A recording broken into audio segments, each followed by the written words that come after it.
Like my YouTube channel. Friends, आज हम SST का लेसन प्लान बनाएंगे। एसएसटी के अंतर्गत ये है भूगोल का हमारा लेसन प्लान। तो लेसन प्लान बनाने के लिए सबसे पहले हम लेफ्ट साइड दिनांक मेंशन करेंगे। उसके बाद ऊपर में बीच में हम विषय, उपविषय और प्रकरण लिखेंगे। ये सामाजिक विज्ञान का हमारा और लेसन प्लान है और इसका जो उपविषय रहेगा वो भूगोल है और हमारा प्रकरण है जल। फिर उसके बाद हम कक्षा, कालांश और अवधि यहाँ पे मेंशन कर लेंगे। उसके बाद पहली हेडिंग हमारी आएगी, सबसे पहले हेडिंग सामान्य उद्देश्य। तो सामान्य उद्देश्य में हमारा पहला बिंदु है विद्यार्थियों में भूगोल विषय के प्रति रुचि जागृत करना। और उसके बाद विद्यार्थियों को भौगोलिक तथ्यों की जानकारी देना। नेक्स्ट है विद्यार्थियों को भौगोलिक संरचनाओं की जानकारी देना। और उसके बाद नेक्स्ट है विद्यार्थियों को भौगोलिक प्रभावों से अवगत कराना। और लास्ट है विद्यार्थियों के सामान्य ज्ञान में वृद्धि करना। और उसके बाद अगली हेडिंग हमारी आएगी विशिष्ट उद्देश्य। और विशिष्ट उद्देश्य में हम लिखेंगे विद्यार्थी जल चक्र का अर्थ बता सकेंगे और यह है ज्ञानात्मक। उसके बाद विद्यार्थी जल चक्र की व्याख्या कर सकेंगे और ये होगा हमारा बोधात्मक। जहाँ पे अर्थ शब्द आता है तो वो उस ज्ञानात्मक होता है, और जहाँ पे व्याख्या आता है यानी कि बच्चा खुद ही उसको समझ रहा है तो वो होगा बोधात्मक प्रश्न। और उसके बाद है विद्यार्थी जल के महत्व को बता सकेंगे। तो अपने शब्दों में बच्चे बता सक रहे हैं तो वो है बोधात्मक। बच्चों ने कुछ ना कुछ उसमें अपने जो उनको नॉलेज, जो उन्होंने ज्ञान प्राप्त किया है उसी को बच्चा अपने शब्द में बता पाएगा, उसके महत्व को समझ सकेगा। तो ये है बोधात्मक। और लास्ट है विद्यार्थी जल के स्रोतों को अपने शब्दों में वर्गीकृत कर सकेंगे। तो अपने शब्दों में वर्गीकृत कर रहे हैं तो ये भी होगा हमारा बोधात्मक। उसके बाद अगली हेडिंग आएगी पूर्व ज्ञान। पूर्व ज्ञान में आता है विद्यार्थी कृषि कार्य के बारे में सामान्य जानकारी रखते हैं। और उसके बाद अगली हेडिंग आएगी शिक्षण सहायक सामग्री। तो शिक्षण सहायक सामग्री में जल के प्रमुख स्रोत को दर्शाता हुआ एक चार्ट। तो इसके अलावा शिक्षण सहायक सामग्री में फ्रेंड्स आपको याद रखना है कि ऐसी चीज़ें होती हैं जिनको हम बच्चों को सिखाने के लिए क्लासरूम पे प्रयोग में लाते हैं। ये चार्ट, मैंने यहाँ पे चार्ट लिखा है, आप कोई रियल ऑब्जेक्ट भी दिखा सकते हो या कोई मॉडल भी दिखा सकते हो। इसे जो भी आप क्लासरूम में बच्चों को समझाने के लिए यूज में करोगे वो चीज़ यहाँ पे मेंशन करनी होती है। और उसके बाद अगली हेडिंग हमारी आएगी प्रस्तावना प्रश्न। तो प्रस्तावना प्रश्न हमेशा जेड फॉर्मेशन में बने होने चाहिए। तो सबसे पहले हेडिंग आएगी इसमें छात्राध्यापिका क्रियाएं। फिर अगली हेडिंग लिखेंगे हम यहाँ पे छात्र क्रियाएं, और इसी तरह से एक कॉलम बना लेंगे। पहला प्रश्न है खेतों में कार्य कौन करता है। तो खेतों में किसान कार्य करता है, ये बच्चों का आंसर है। तो इसी से रिलेटेड हम दूसरा क्वेश्चन बनाएंगे, किसान से रिलेटेड या खेत से रिलेटेड जो भी बनेगा आपसे वो आप दूसरा क्वेश्चन स्टार्ट करेंगे यहाँ से। तो मैंने किया है किसान खेतों में कौन कौन से फसलों को उगाता है। तो बच्चे आंसर देते हैं किसान खेतों में गेहूँ, धान, मक्का, मटर आदि उगाता है। तो उसी से अब ये गेहूँ, धान, मक्का, इनसे ही एक अलग क्वेश्चन हम बनाएंगे। गेहूँ, धान, मक्का और मटर को उगाने के लिए मुख्य रूप से किन चीज़ों की आवश्यकता होती है। तो बच्चे आंसर देते हैं इन सब फसलों को उगाने के लिए हमें बीज की आवश्यकता होती है। तो बीज और भूमि के अलावा खेती करने के लिए किस चीज़ की आवश्यकता होती है। तो बच्चों के लिए ये हो गया समस्यात्मक प्रश्न। तो 4 और 5वें में हमेशा समस्यात्मक क्वेश्चन आ जाना चाहिए आपका। उसके बाद अगली हेडिंग हम देंगे उद्देश्य कथन। विद्यार्थियों, आज हम सामाजिक विज्ञान विषय के अंतर्गत जल का अध्ययन करेंगे। तो उसके बाद अगली हेडिंग आएगी। तो फ्रेंड उसके बाद आपको क्या करना है, इस तरह से दोनों पेजों में एक कॉलम बना लेना है। ये सब एक साथ लिखना होता है दोनों पेजों में। ये देखिए, सबसे पहले हम लिखेंगे शिक्षण बिंदु और फिर अनुदेशात्मक उद्देश्य विशिष्टीकरण सहित छात्राध्यापिका क्रियाएं तथा विकासात्मक प्रश्न, छात्र क्रियाएं, और उसके बाद एक कॉलम बनेगा हमारा विधि पर विधि एवं शिक्षण सहायक सामग्री, और लास्ट में हम लिखेंगे मूल्यांकन।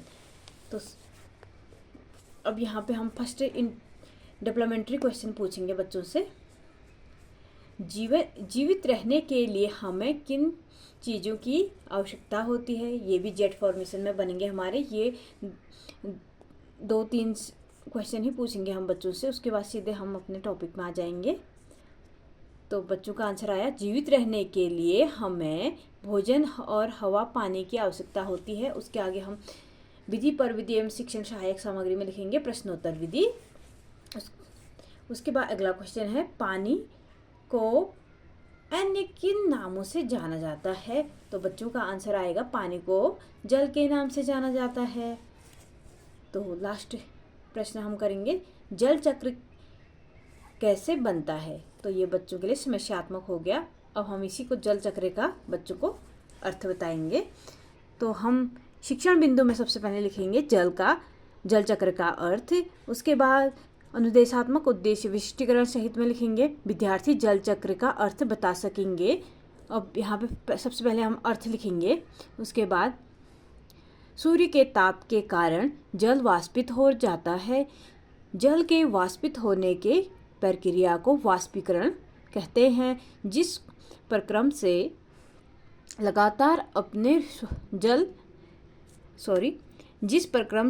जल लगातार अपने स्वरूप को बदलता रहता है उसे जल चक्र कहते हैं। तो उसके आगे हम लिखेंगे विद्यार्थी ध्यानपूर्वक सुनेंगे, और उसके आगे हम लिखेंगे विधि पर विधि एवं शिक्षण सहायक सामग्री में लिखेंगे हम व्याख्यान एवं प्रदर्शन विधि। और यहाँ पे हम छोटा सा एक मिनिएचर लगा देंगे ब्लैक कलर का, और उसमें हम वाष्पीकरण लिख देंगे।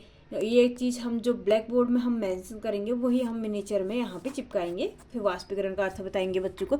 सूर्य के ताप के कारण जल वाष्पित होता है। जल के वाष्पित होने की प्रक्रिया ही वाष्पीकरण कहलाती है। उसके नीचे पे हम एक चार्ट भी बना देंगे। इसमें हमने सबसे ज़्यादा ये जो पिंक कलर दे रखा है वो है महासागर का जल, और ये ग्रीन वाला जो पीने योग्य जल है वो नदियों का जल, और जो ये ब्लैक वाला है वो अन्य स्रोतों से जो हमें जल प्राप्त होता है। यहाँ पे चार्ट हमने दर्शाया है। उसके बाद अनुदेशात्मक उद्देश्य विशिष्टीकरण सहित में हम नीचे से और लिखेंगे, व्याख्या करेंगे विद्यार्थी जल चक्र की व्याख्या कर सकेंगे लिखेंगे। उसके आगे हम व्याख्या लिखते हैं, छात्राध्यापिका क्रिया में आएगा ये व्याख्या कर लेते हैं। देखिए फ्रेंड, हमारे जीवन के सबसे महत्वपूर्ण वस्तु जल, भोजन, हवा आदि है, जिससे यह जल प्राकृतिक साधन है। सॉरी, यहाँ पे जिससे ये गलत हो रखा है। यह जल प्राकृतिक साधन है। सभी जीवों के लिए जल अत्यधिक आवश्यक होता है। पृथ्वी पर 97% महासागरों में और 2% हिमखंडों के रूप में और 1% नदियों, झीलों, तालाबों में जल उपस्थित है। उसके बाद लास्ट में हम आ जाएंगे, ये है हमारा मूल्यांकन प्रश्न में आएगा। लास्ट में हम लिखेंगे मूल्यांकन प्रश्न बच्चों से करेंगे, वो है जल का वाष्पन होना क्या कहलाता है। ये बच्चों से हम क्वेश्चन करेंगे। उसके बाद फिर से हम एक और टॉपिक लेंगे दूसरा जो बच्चों को बताएंगे। उसमें फिर से वही कॉलम बनेगा हमारा दोनों पेजों में। इसमें लिखेंगे हम शिक्षण बिंदु, अनुदेशात्मक उद्देश्य विशिष्टीकरण सहित छात्राध्यापिका क्रियाएं, और नीचे पे आएगा विकासात्मक प्रश्न, उसके बाद आएगा छात्र क्रियाएं, और उसके बाद है विधि पर विधि एवं शिक्षण सहायक सामग्री, और लास्ट में आएगा मूल्यांकन। तो फिर से हम डेवलपमेंट्री क्वेश्चन बच्चों से कर लेते हैं अपने टॉपिक को स्टार्ट करने से पहले।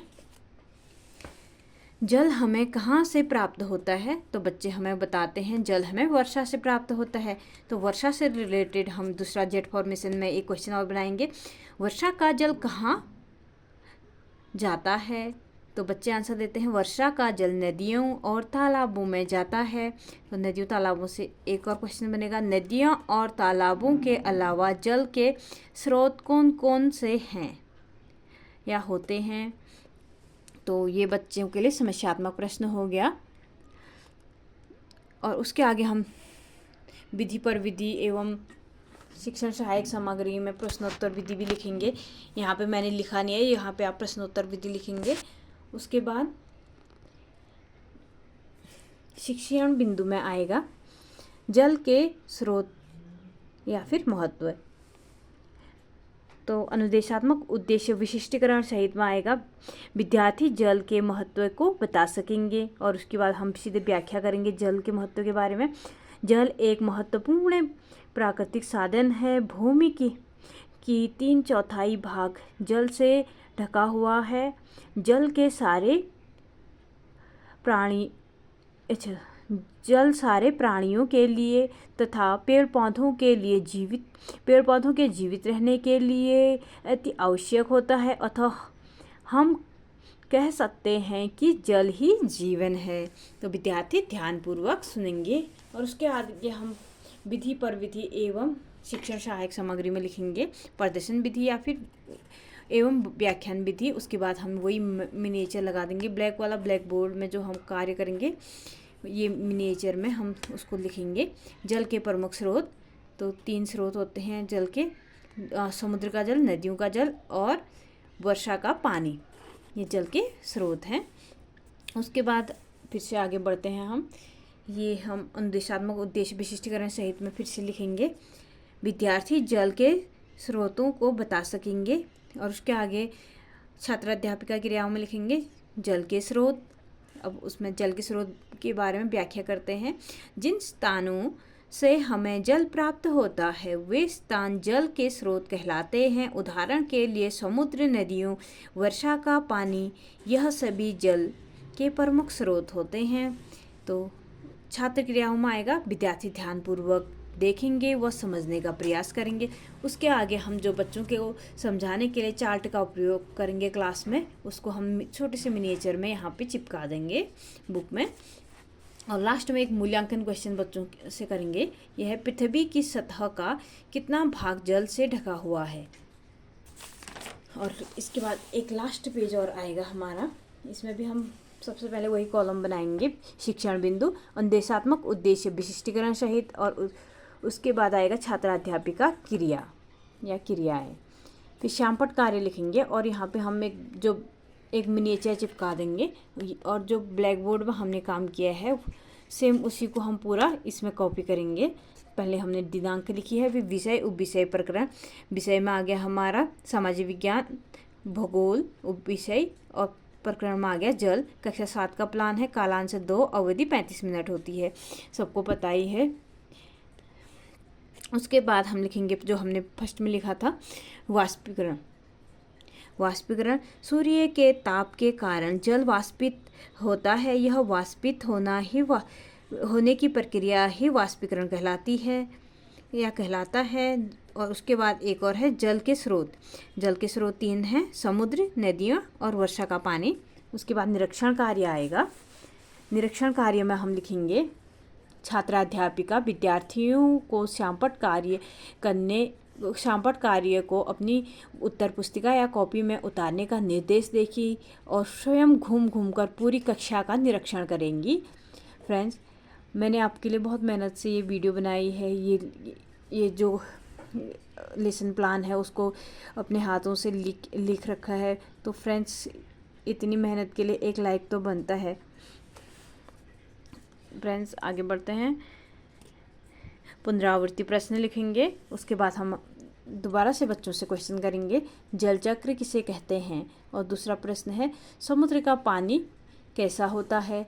और तीसरा क्वेश्चन होगा जल के महत्व को बताइए। और पूरे लेसन प्लान में हम किसी भी क्वेश्चन को फ्रेंड्स रिपीट नहीं करेंगे। हर बार हम बच्चे से एक नया क्वेश्चन पूछेंगे, कोई भी क्वेश्चन दोबारा हम नहीं लिख सकते यहाँ पे, ये रूल होता है। तो और लास्ट हेडिंग आएगी हमारी फिर गृह कार्य। तो जल, तो गृह कार्य में हमने दिया है समुद्र के जल तथा नदियों के जल में क्या अंतर है, यह गृह कार्य दिया है। तो फ्रेंड्स, अगर आपको ये वीडियो अच्छी लगी तो लाइक, शेयर एंड सब्सक्राइब ज़रूर कीजिए। Thanks for watching my video.